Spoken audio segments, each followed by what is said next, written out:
setbacks, failures, losses, starting over with nothing.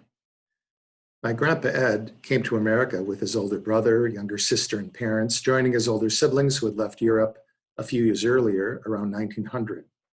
With only an elementary cheder education and no money, Ed worked hard to support himself and his family. Over the years, he worked as a salesperson for medical supplies, cure-all elixirs and tonics. He sold vacuum cleaners, ladies' garments, and owned several businesses, including a dry goods store in New Leipzig, North Dakota, an egg candling business. All of these ventures failed. He went bankrupt several times, usually with other people's money. As he used to say, it's easy to make money when you have money, but not easy when you don't. It wasn't until he was 50 years old that he tried something new that eventually proved successful: home renovations and construction, a field he knew nothing about. Have you heard of people who bought up Florida swampland and made millions of dollars in the 1950s? He tried that too, but only succeeded in the first part, the buying the swampland, not the second part where you make the millions of dollars. Even though his work life was studded with losses, failures, bankruptcies, he persevered. He tried again as an honest business person and earned the respect of customers and employees by the time he finally achieved some financial success.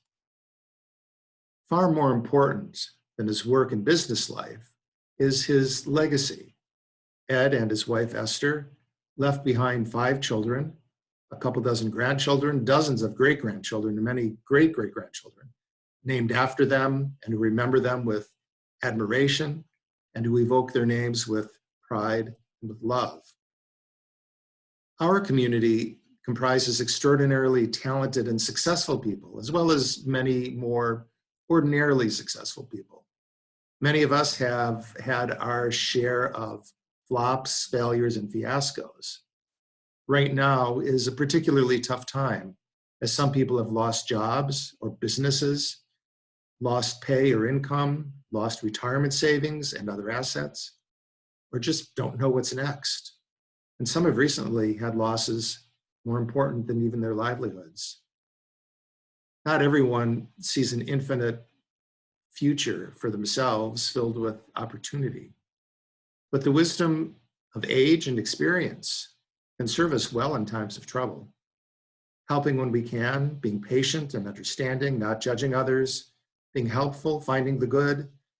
The inspiration of those around me helps me keep my balance and move forward. What I learned from my grandpa Ed is that perseverance is worthy.